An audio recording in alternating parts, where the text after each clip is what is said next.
And welcome back to The Edge, live on your Bleacher Report app. I am your host, Micah Parsons, and this episode is sponsored by Nationwide. For your insurance and financial needs, Nationwide is on your side.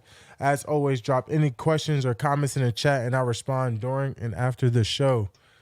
Latest, Cowboys Nation, more trials and tribulation. It's hard to compare it to any other unit. It's not much of season-ending injuries, but it's injuries, conflict.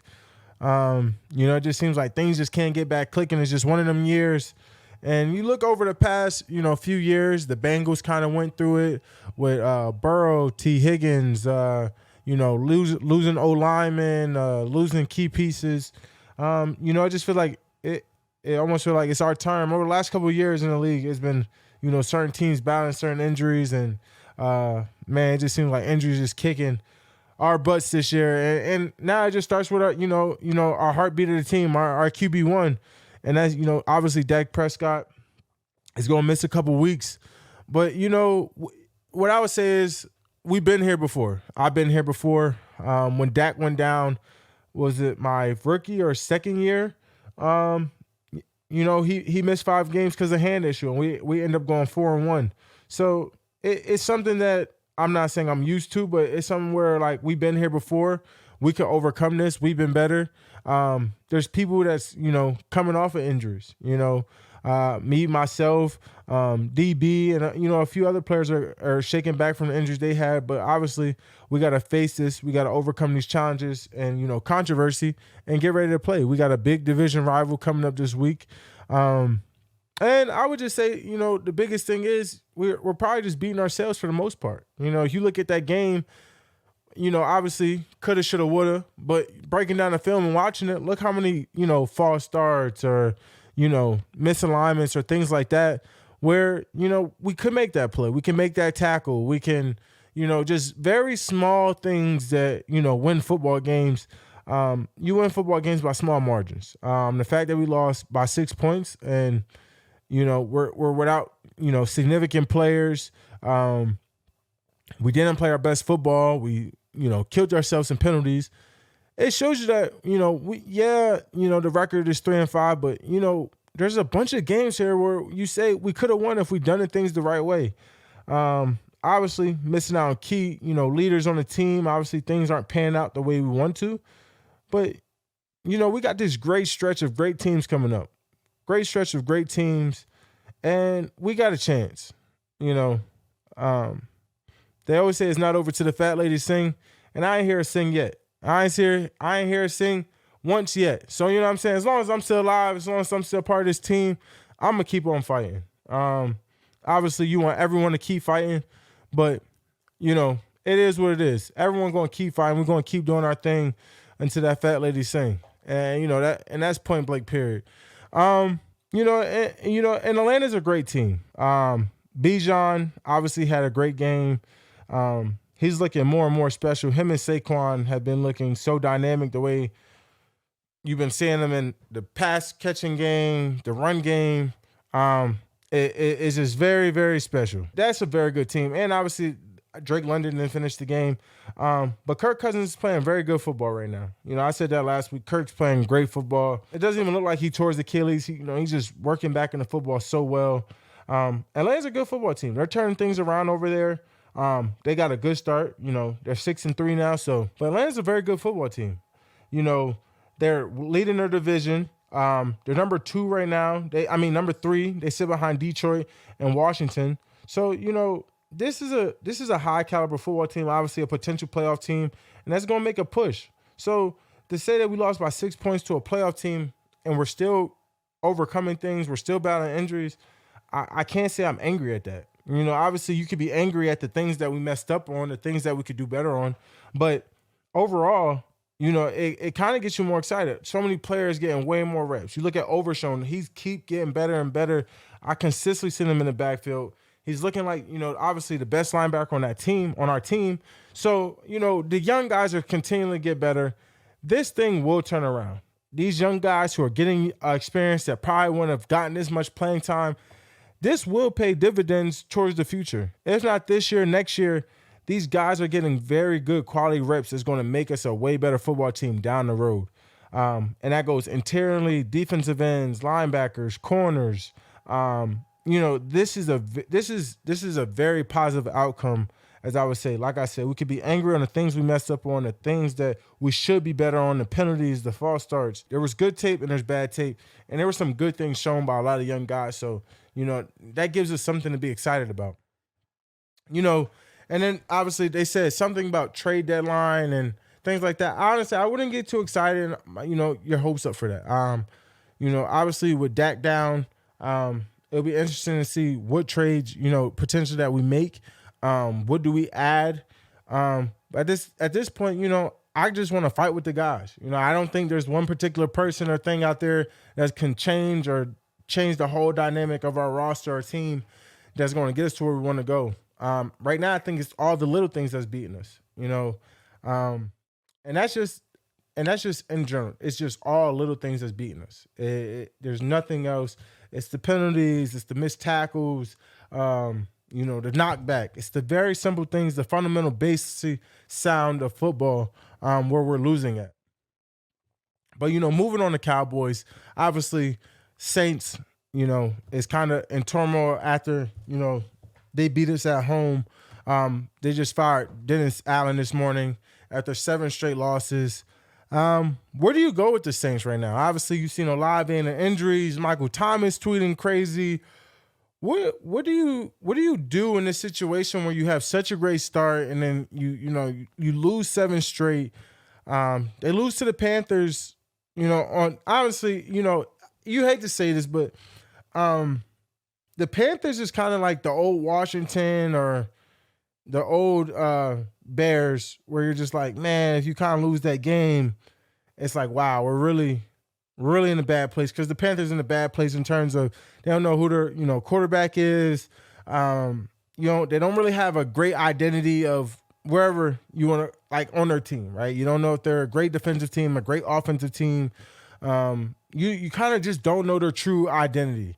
And, Cam Jordan tweeted, "We just lost to the Panthers. I love y'all, New Orleans. Truly had high expectations and the best hopes for us. Y'all deserve it."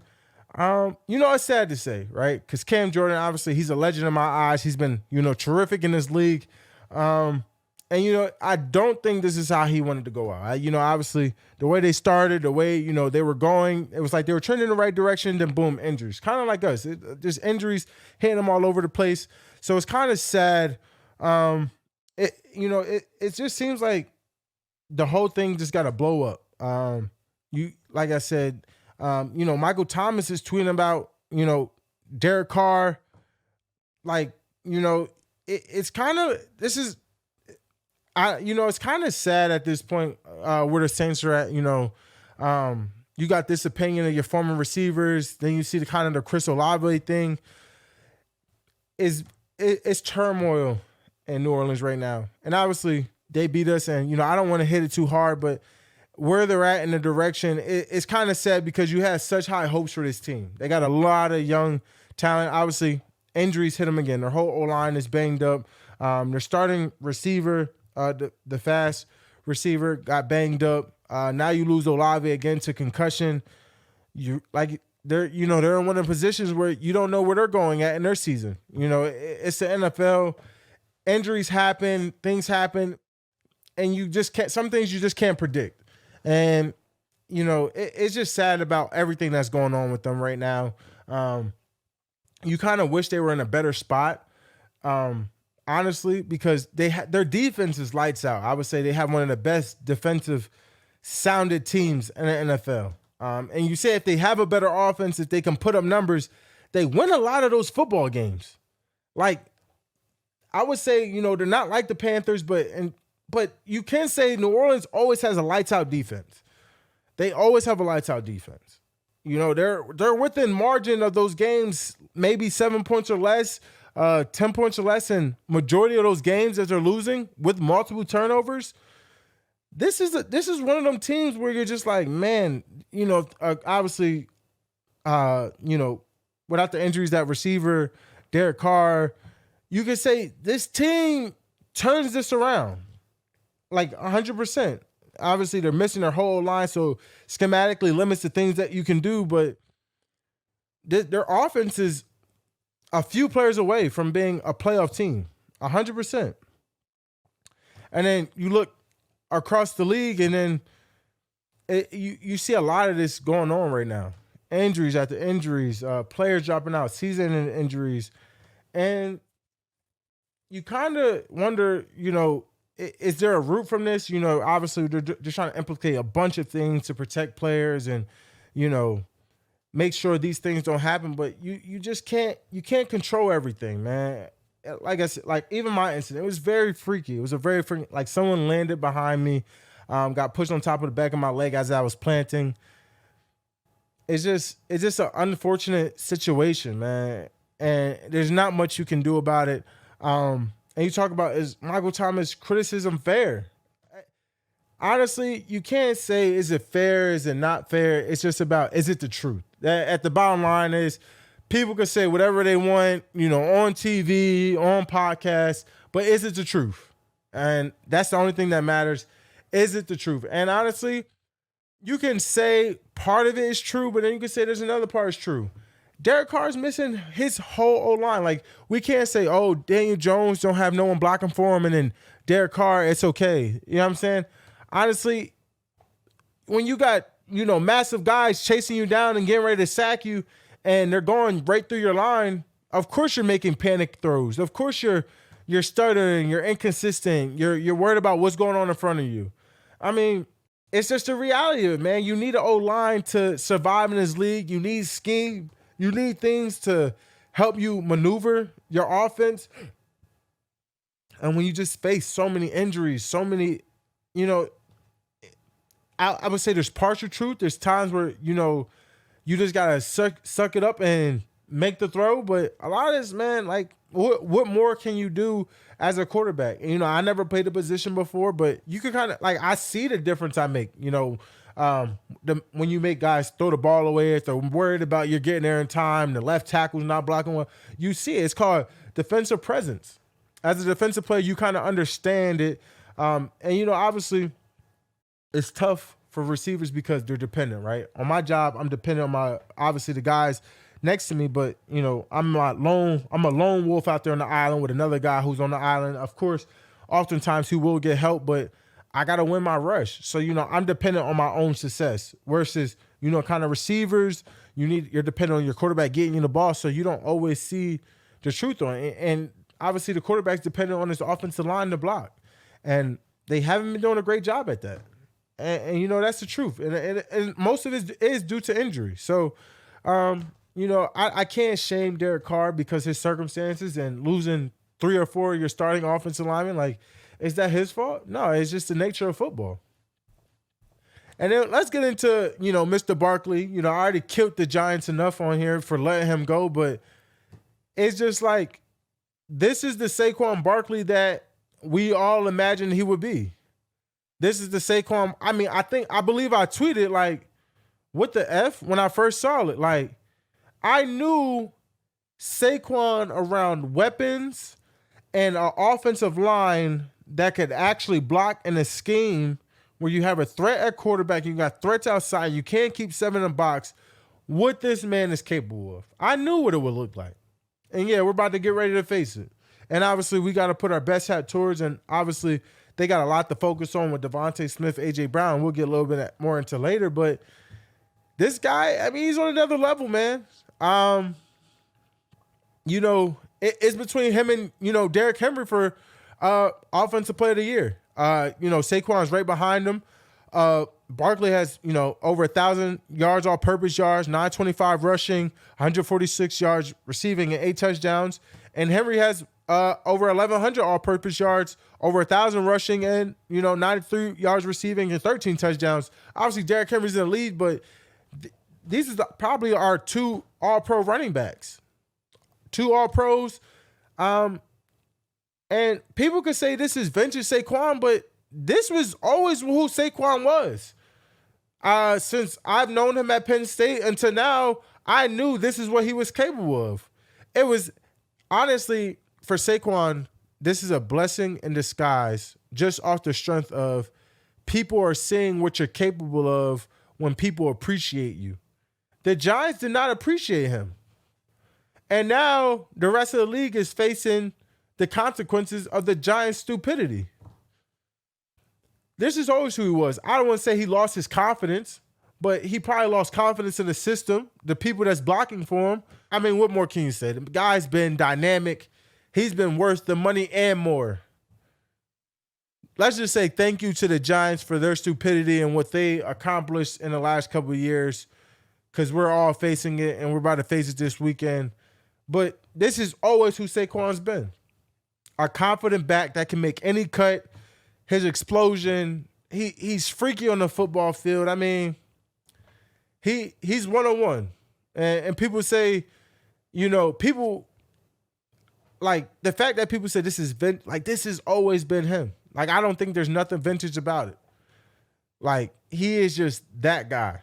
He's one of them ones. And I've been saying it. And not just because he's Penn State. I mean, look at the film from the rookie year when they had Odell and, other outside threats, and those first 2 years to the ACL. Obviously, the ACL set him back, but this is who he is. And it's always been. And, you couldn't be more happy for the brother for what he's doing right now. Now let's get into our So Much More segment. Let's talk about someone who's doing so much more for their team, just like how Nationwide is so much more than a great insurance company. They're a financial services company too. And we're going to give a big shout out to Jackson Smith-Njigba. Career day, 7 receptions, 180 yards, 2 touchdowns. Obviously, they fell short. Matthew Stafford, another game-winning drive. The Rams defense stepped up big in overtime, making a 4th down stop, but it was Matt Stafford who led the 83-yard touchdown to win the game. That's the 46th game-winning drive of Stafford's career, second this season. Matthew Stafford has always been one of the greatest quarterbacks. He's going to be a Hall of Famer. He's a Super Bowl champion. And point blank period, he's a freaking winner. He's a freaking winner. Matthew Stafford, he's someone that you got to fear at all times. He's one of them people that can lock in at any moment. When it's time to win a game, he makes every throw. He makes the adjustments to win the game. You saw in the Super Bowl, when Cooper Kupp back fade, that whole drive of precision. Since I've been in the league and since I've been playing against him, he's always been very consistent throughout the game, highs and lows, and capable of winning any game. He's just one of them guys who I believe is just so underrated, but he does everything the great quarterbacks who we rank in our top 5 does, but he's been doing it consistently over this 15-year span of football. And yeah, some of it got some, and you got to think, and when you think about who plays with him, right? Everyone succeeds at such a high level, right? Megatron, Cooper Kupp, Puka Nacua, and many more greats who play with him. They always succeeded. Why? Because of Matthew Stafford. I'm going to rank the toughest QBs to defend with the game on the line, and this is my top 5. And this is just as a defender. I'm going to say at number 5, I'm going to go with Dak Prescott. You saw what he did against the Steelers. He damn near completed that sequence against the 49ers. And I believe he would have won a game against the Falcons this year if he had the opportunity. Dak's always been about fight, grit. He has over 20-something game-winning comeback drives himself in his 8-year career. So there's no doubt about it that my quarterback wouldn't, fight back in this situation. Number 4, I'm going Aaron Rodgers. Aaron Rodgers is another guy consistently fighting back, game-winning drive, clutch gene between. Aaron Rodgers is probably number 3 because I'm gonna move Aaron Rodgers to 3. At 4, I'm gonna go with. At 4, I'm gonna go with Josh Allen. 4, I'm gonna go Josh Allen. Josh Allen. Obviously always a threat with his legs, his arm, his capabilities. But Aaron Rodgers at number 3 just makes way more sense because 2-on-1 is, invincible. And at number 2, I'm going with Matthew Stafford, legend, 46 career comebacks.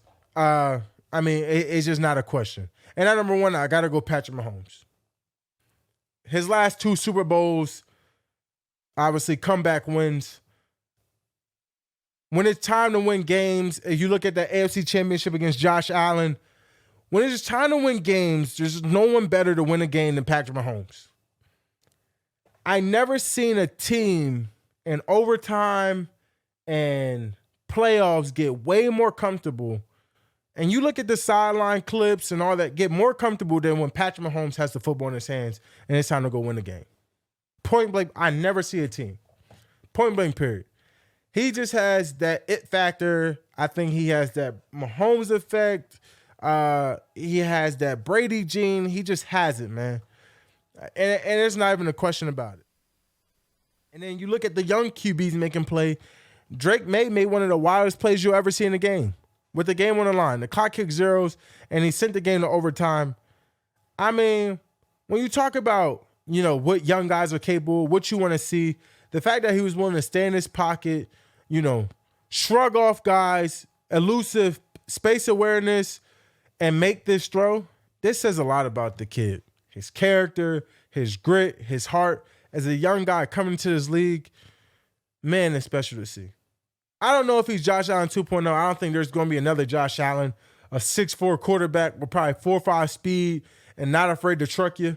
They'll run you over and smile in your face. There's probably never be a guy like Josh Allen at the quarterback position. I think Josh Allen is probably a better version of Cam Newton than I would compare Drake May.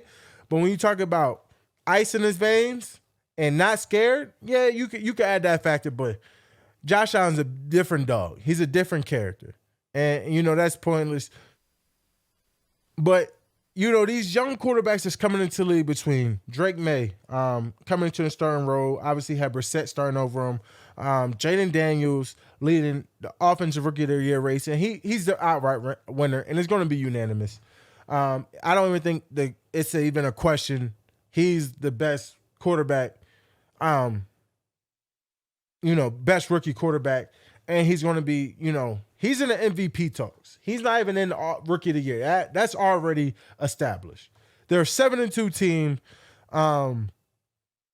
It's just not even a question. I think Jaylen Daniels entering a top 5 QB right now conversation and facing more MVP talks than it is he's even thinking about the offensive rookie of the year. That's already in his back pocket. That's not even a question. And it's not to take away from Bo Nix and them. They're playing very good. The Broncos in the playoff spot. Obviously, Patriots is going through it. Caleb Williams is battling, on and off. But he's just been the best quarterback outright. And Caleb, I would say Caleb is a very good quarterback. He has great weapons. But I think he has to learn to make the right now pass. And as a young quarterback, he feels like he has to do it all himself. And it's tough, right?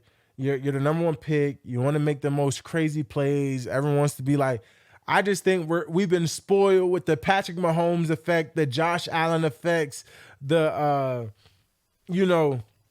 been spoiled with the Lamar Jackson effect. I think at the NFL in whole, we've been spoiled. The Burrows, the Dak Prescotts, we've been spoiled with these great quarterbacks who make these amazing plays on their feet, make guys miss, scramble, make throws on the run.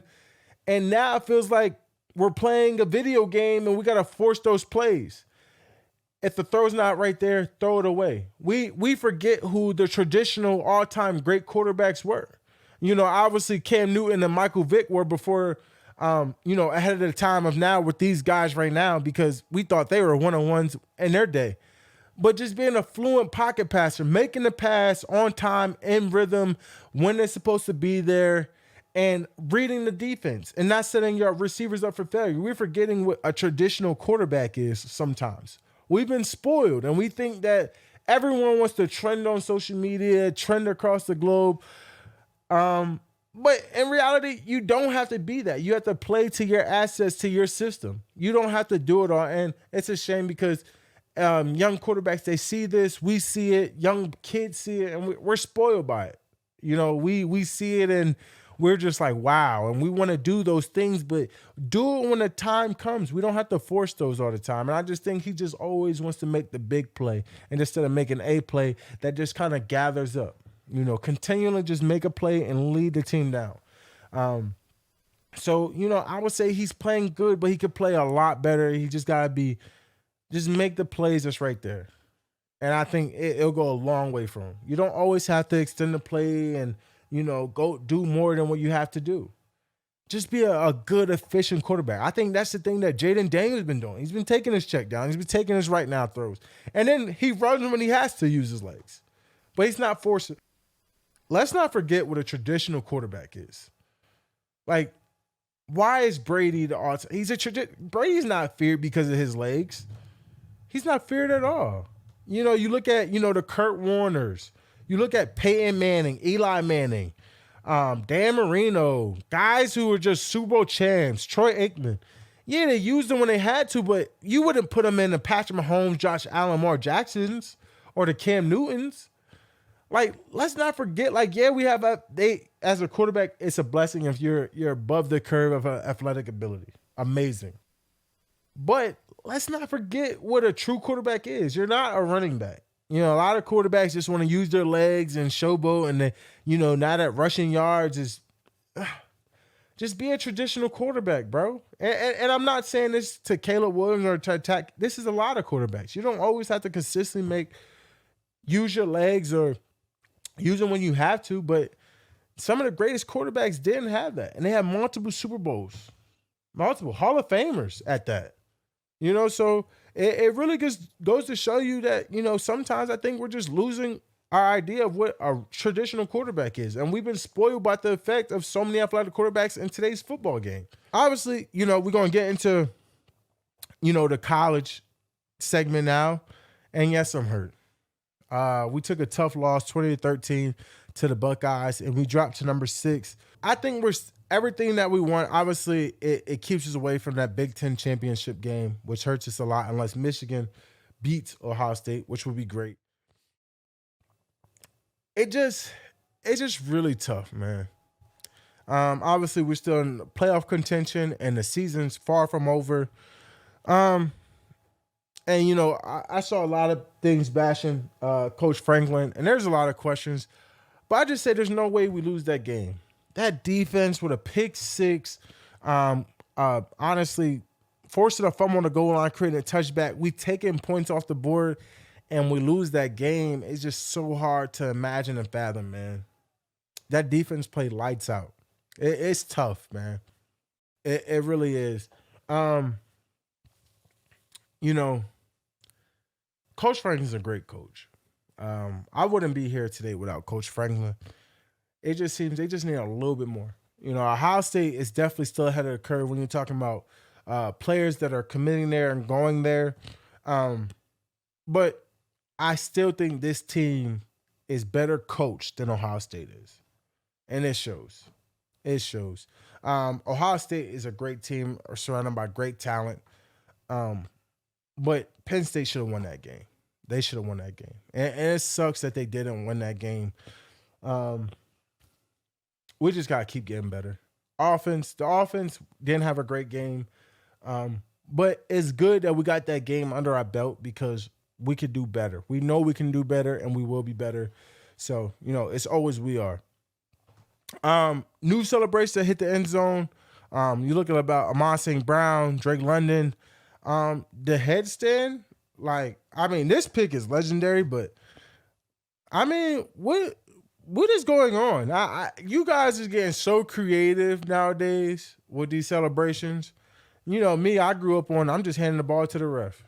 My dad always been act like you've been there before. But, this stuff is super eventful, super creative. It's bringing a lot to the game. I think we're in a new day and age where this stuff is okay. I think this stuff is way more exciting.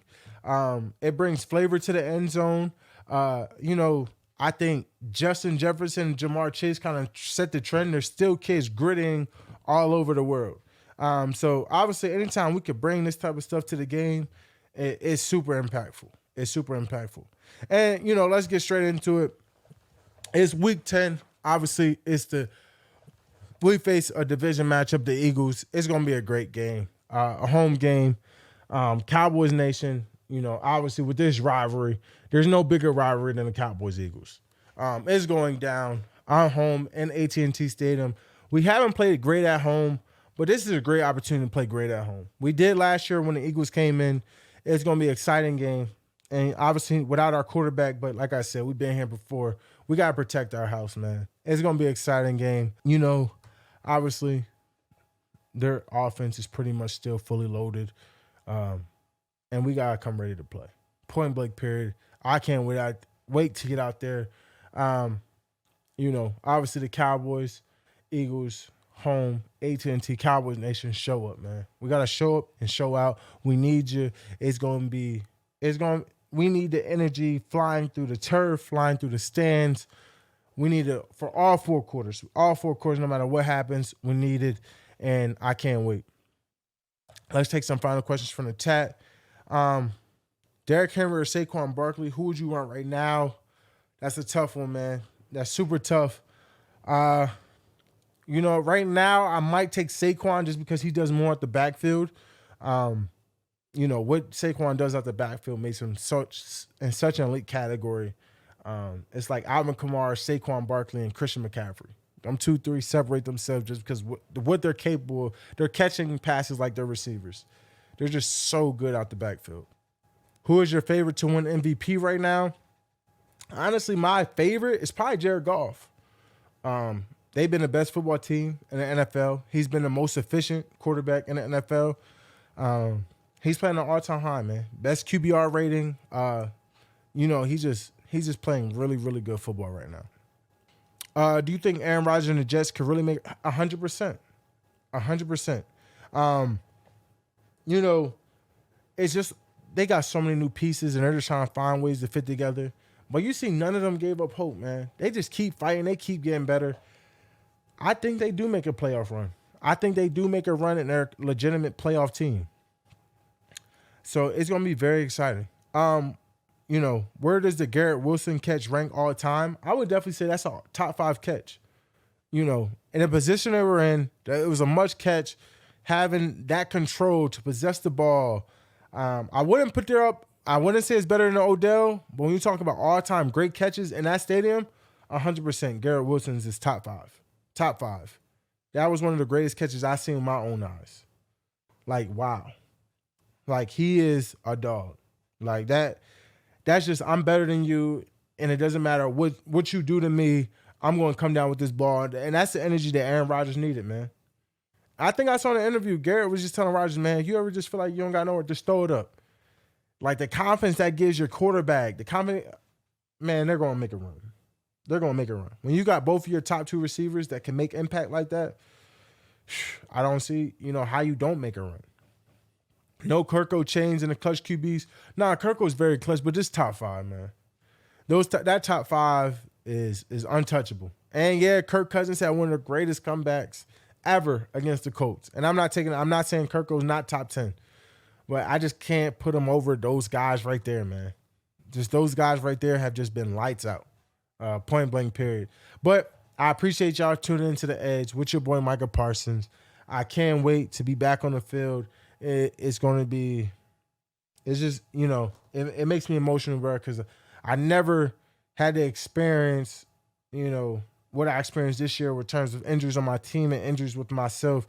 I always been available for my teammates and always just been, you know, on that field. And that's where I find myself. I think I lose myself in this world called life, as we all do. And I struggle with fitting in the world. But when I'm able to play on Sundays, that's where I know I fit in. How much I love the game, miss the game. The game gives me life, man. When they say football is life, it really means that, because I look forward to this day, that day where I can unleash my wrath, unleash my pain and suffering onto other individuals that are looking for that same outlet. It's a way for my competitive nature to dominate someone in front of me and just unleash and looking for that greatness. There's just nothing more fulfilling and satisfying than playing this game of football. And it humbled me because I've realized how fast this game can be taken away from you in just short moments. A play where I never would imagine, years where I thought I would have got hurt, I got hurt. So when I make my return, I just truly can't wait because it's been such a humbling and just leading back towards God and this time of mine where I battled of not asking why, but thank you for this trial and error because now I appreciate what's in front of me and I appreciate every day I get to go in that locker room and be with my teammates and be back on that field because, one more itch left for movement, I could have been done for the rest of the year. So, like I said, I'm truly gratified and I can't wait back to on the field with my guys. This experience has been hard, but life is hard. So thank you for tuning in. I can't wait to be back with y'all. Love y'all forever. Peace.